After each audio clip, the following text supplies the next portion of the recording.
Obrigado, Geraldo, pela parasitologia, pelo estudo da vida, biologia, envolvendo mais uma vez o programa Eureka. Há mais de um ano, Geraldo está conosco e é sempre grato ouvi-lo e perceber a interação deste biólogo com a vida e com as proposições que a biologia traz no Exame Nacional do Ensino Médio.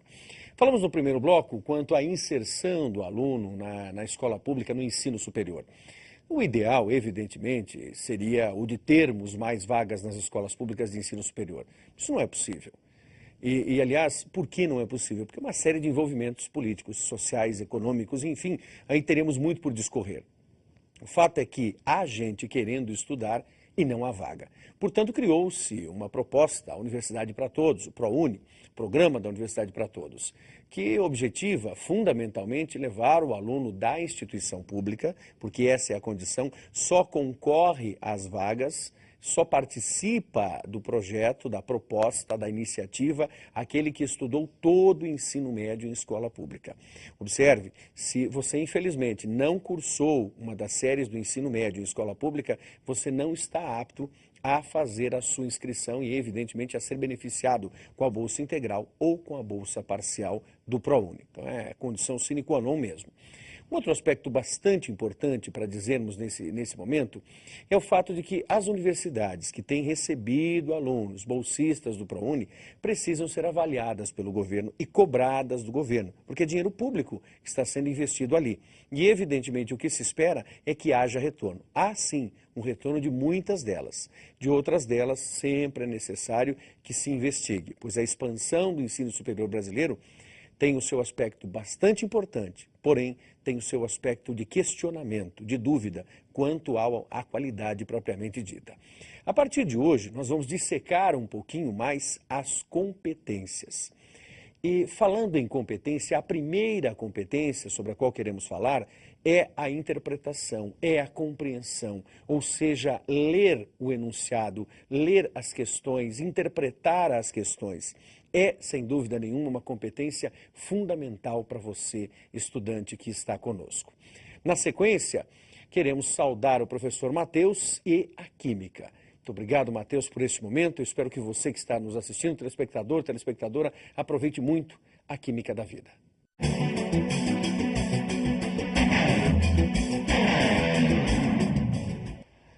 Olá, sou o professor Matheus. Vamos falar aí um pouquinho hoje sobre a cinética química, que é o ramo da fisicoquímica que estuda a velocidade das reações. E para se falar em velocidade de uma reação química, nós temos que começar falando numa teoria que é a teoria das colisões.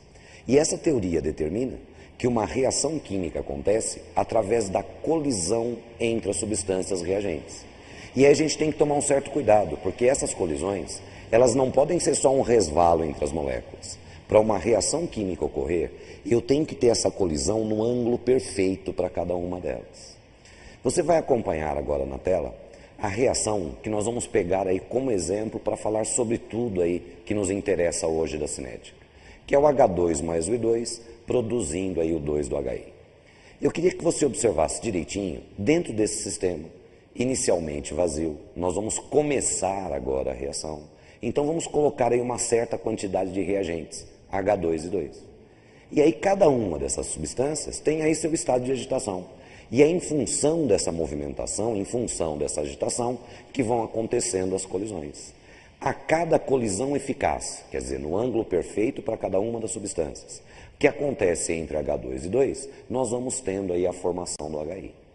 Agora vamos pensar um pouquinho. O que mais interessa para a gente dentro da cinética química são os fatores que podem alterar a velocidade de uma reação. Quer dizer, o que é que nós podemos fazer para que uma reação aconteça com uma velocidade maior ou uma velocidade menor, dependendo da nossa conveniência. Vamos imaginar de novo, e agora acompanhe aí direitinho na tela. Pensando inicialmente nesse sistema onde eu tenho essas quantidades de H2 e 2. Bom, com essas quantidades, eu tenho um certo número de colisões. Agora, se por acaso a gente colocar uma quantidade maior de H2 e 2, observe bem direitinho, o que você acha? Agora, a quantidade de colisões que vão ocorrer é maior ou menor? Bom, claramente maior, né? Quer dizer, se eu tenho um maior número de colisões, isso me garante que eu vou ter mais substância reagindo, mais substância sendo produzida nesse tempo, o que determina uma velocidade maior para a reação. A grande conclusão que eu quero que você guarde: se eu quero aumentar a velocidade de uma reação, eu tenho que criar condições para aumentar esse número de colisões. Se eu quiser diminuir a velocidade da reação, eu tenho que criar condições para diminuir esse número de colisões. O primeiro fator que a gente vai estudar, e muito importante, é a concentração dos reagentes. Então, inicialmente, você tem esse sistema com essas quantidades de H2 e 2. Agora nós vamos encher isso daí do H2, quer dizer, aumentar a concentração do H2. Vamos encher aí de 2, quer dizer, aumentar a concentração de 2. Agora, claramente, se eu tenho mais moléculas dentro do sistema, eu vou ter mais colisões. E se eu estou aumentando o número de colisões, a velocidade da reação vai aumentar. A conclusão: aumentando a concentração dos reagentes, nós aumentamos o número de moléculas nesse volume, quer dizer, aumentamos a concentração, o que determina mais colisões, o que garante uma velocidade maior para a reação. Um exemplo interessante de concentração de reagente ligada à velocidade são as reações de combustão. O oxigênio é um reagente na queima.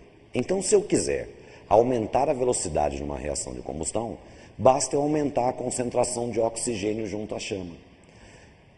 Aquele churrasco que você estava lá na sua casa e o carvão estava demorando para queimar, estava demorando para sofrer combustão. Qual é o primeiro procedimento que se toma? É abanar, né? Porque a hora que você abana, você está jogando mais oxigênio na brasa. Aumentou a concentração dos reagentes, a velocidade da reação aumentou. Nós estamos agora no inverno, período de seca.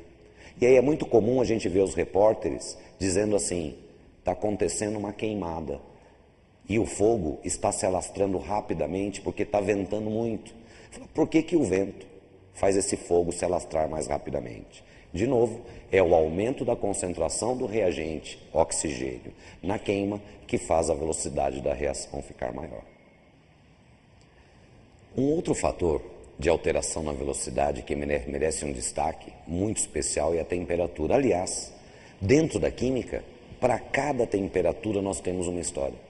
Então, se aparecer escrito, mudou a temperatura, pode ter certeza que nós já temos aí uma nova situação.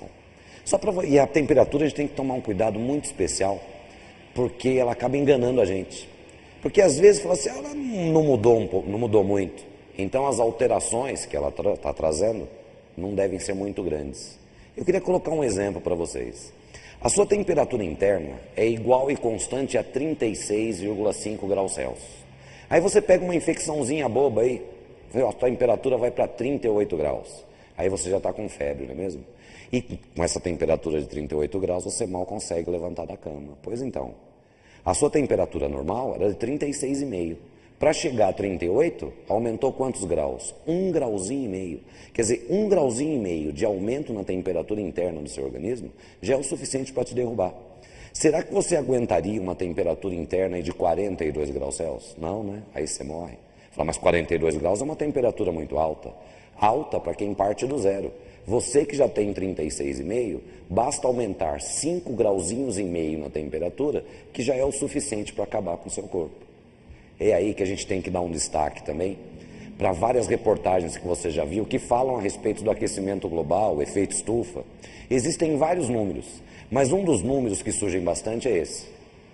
O aquecimento global, a intensificação do efeito estufa, está aumentando a temperatura da Terra, em média, em 0,5 grau Celsius por ano. A hora que a gente vê uma notícia dessa, fala, mas está aumentando só 0,5 grau Celsius por ano. Parece que é pouco, né? Vamos pensar assim, 0,5 grau Celsius por ano. Em 10 anos haveria um aumento de quanto? De 5 graus. E aumentando 5 graus na temperatura interna do seu corpo, já era o suficiente para acabar com ele. Então, um aumento de 0,5 grau Celsius por ano é um aumento muito grande. Por isso, todos os alardes aí, protocolo de Kyoto, etc. Bom, mas com relação à velocidade das reações, como é que eu tenho a influência da temperatura? Você vai acompanhar agora comigo? Imagine essa situação, na temperatura que ela está aí, tem um certo estado de agitação. Aí nós vamos aquecer esse sistema. Se eu aqueço esse sistema, o que acontece com o estado de agitação das moléculas? Vai aumentar. E aumentando o estado de agitação, obviamente elas vão se colidir mais. Então quer dizer que o aumento da temperatura aumenta o estado de agitação das moléculas, o que determina o maior número de colisões. Mas ainda não é só isso. Quando você aumenta a temperatura, você aumenta a velocidade de cada uma das moléculas. Quer dizer, essas moléculas, elas vão se colidir, vão se chocar mais forte, quer dizer, com maior energia. Então, além de eu ter um número de colisões, um número de choques maior, essas colisões são mais energéticas, o que acaba determinando uma velocidade ainda maior para a reação. Aumentei a temperatura, aumentei o número de colisões, a velocidade da reação aumentou. Mas aí, é lógico que existem algumas exceções. Só que dentro de milhões de reações químicas, algumas poucas são exceções a isso que nós acabamos de falar. Mas aí a gente tem que trabalhar de uma forma geral. Vamos imaginar, aí na sua casa, todo aquele monte de alimentos que você tem. Na constituição de cada um desses alimentos, existem centenas e centenas de substâncias. E todas essas substâncias estão sofrendo aí uma certa reação. Quer dizer, agora na sua casa está acontecendo milhares e milhares de reações químicas. Aí você não interessa qual é o alimento. Se você quer que ele dure um tempo maior, onde é que você guarda ele? Não é na geladeira? Fala por quê? Porque na geladeira, numa temperatura mais baixa, o estado de agitação das moléculas é menor, o que determina um número menor de colisões. Quer dizer, a velocidade daquelas reações que fazem com que esse produto fique impróprio para o consumo vai demorar mais para acontecer. E por isso, você tem aí um tempo maior de durabilidade desse alimento dentro da geladeira.